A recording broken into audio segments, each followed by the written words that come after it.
Hello，大家好，歡迎返嚟我嘅 channel，我係啫喱。春天嘅天氣忽冷忽熱，好容易就會引起感冒同埋咳嗽啦。咁今日呢，我就會分享一款好啱春天飲用嘅潤肺止咳、增強抵抗力、補血養心嘅湯水啦。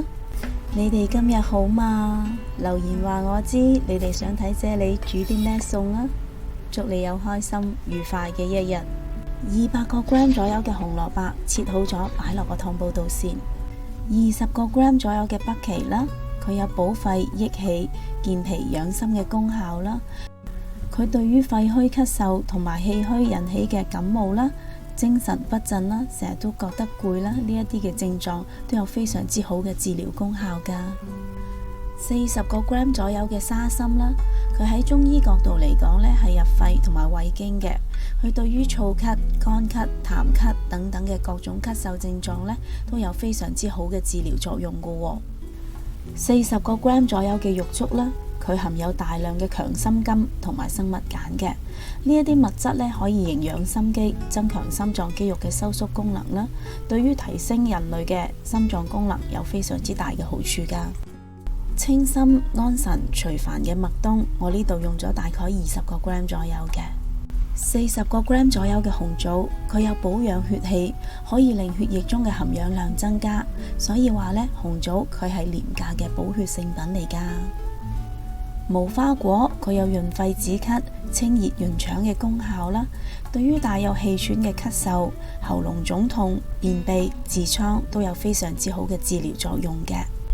我呢度呢用咗大概80個 gram 左右啦，咁因為無花果含有非常之豐富嘅果糖同埋果酸啦，咁呢啲元素呢有滋補、潤腸、開胃嘅功效嘅，所以我會將無花果切開咗佢，等佢啲果膠可以完全融入啲湯水入邊啦。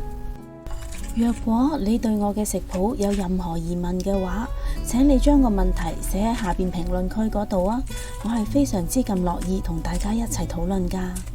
同埋我會將呢一個食譜嘅所有食材用料 list 咗喺呢條片嘅最後。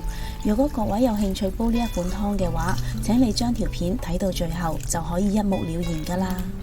以上介紹嘅乾品喺製作嘅過程中難免會沾上一啲嘅沙石塵啦，咁我通常呢都會將佢哋洗3-4次嘅。另外我會加多幾片薑片落嚟啦，令到個湯不寒不燥嘅。咁今日呢，我會用明火嚟煲湯啦，所以我會加入3至到3.5 litre左右嘅清水落個煲度啦。咁首先呢，我會用個大火啦，將個湯煲滾咗去先嘅。咁大概需時呢，就要15分鐘左右啦。15分鐘好快就已經過咗去啦。一打開個蓋就聞到一陣好香嘅北芪嘅豆奶香味啦。呢個時候我會轉用翻個細火啦，將個湯再煲到去30分鐘嘅。個湯煲緊嘅時候呢，我呢度準備咗大概500個 gram 左右嘅西施骨啦，咁亦都有人叫佢做豬扇骨嘅，因為呢，佢喺豬頸嘅對落啦，肩胛骨嘅位置，咁一隻豬呢係得2塊嘅啫。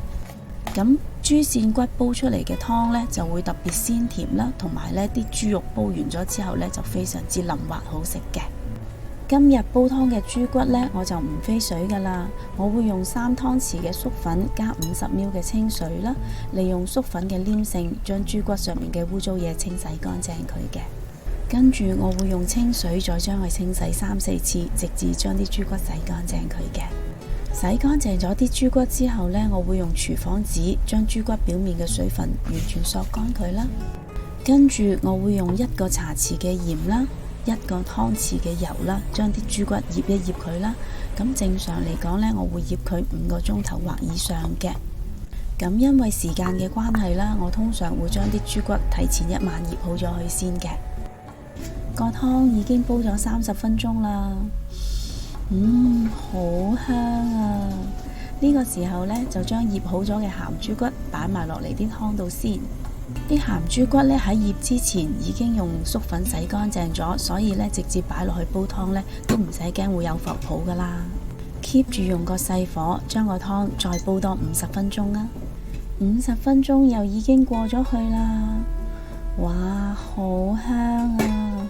一打開個煲蓋就有一陣濃濃嘅香味撲鼻而嚟啦。睇下啲湯水，好濃郁，又完全唔會油冧冧噶，真係睇到都已經食指大動啦。呢個湯水一年四季全家老幼都啱飲噶，即使喺屋企有孕婦或者係哺乳中嘅媽咪，同樣都啱飲噶。不如今晚你哋都試下煲呢個咁有益又好味嘅湯水啦。若果你都中意我嘅食譜，請你俾 like 同埋留言話我知啦。記得訂閱我嘅 channel， 順便撳埋隔籬個鐘仔啊！多謝晒你哋嘅收睇，我哋下一個食譜再見啦，拜拜。